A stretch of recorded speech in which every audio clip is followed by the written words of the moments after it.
So the next type of problems that we talked about was in the next one, where now we're presented with a triangle. OK? So now you guys are given a triangle. Now remember, when we were dealing with the triangle, what we talked about there, so now we're not talking about points on a unit circle, right? We're not talking about angles and points on a unit circle. Now we're saying, hey, here's a triangle. And in that triangle, you have a right angle, and you have an angle theta.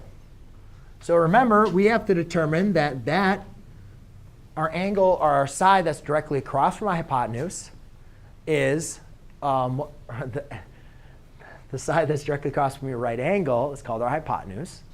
The side length that is between your angle and your 90-degree angle is what we call the adjacent.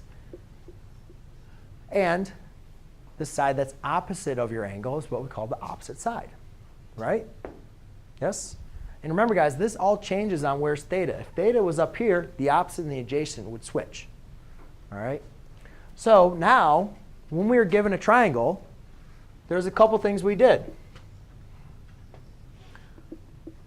So let's say I had 3 and 4. Well, if I need to find the sine of theta, cosine of theta, and tangent of theta, I need to make sure I know what the adjacent, the opposite, and the hypotenuse are. So to find the hypotenuse, I could use the what theorem? Right. And you guys could do that for a squared, b squared, c squared. But you hopefully will understand this is a Pythagorean triple. So therefore, that's going to be 5. But then remember, sine, we said, yes, sine represents the y, right?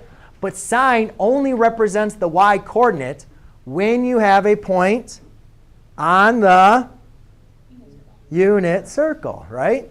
We don't have a point on the unit circle.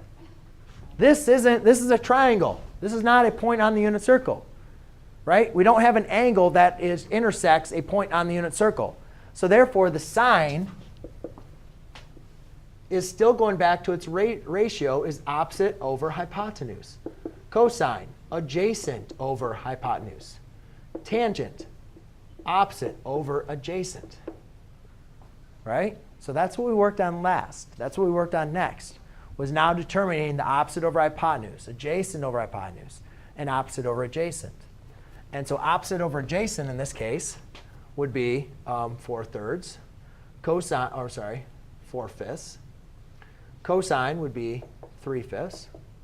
And tangent would be 4/3.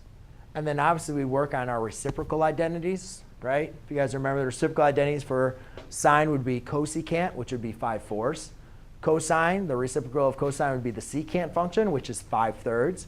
And the reciprocal of cotangent would be cotangent, which would be 3/4. Right? Haley, you got that? Good. OK. So again, that is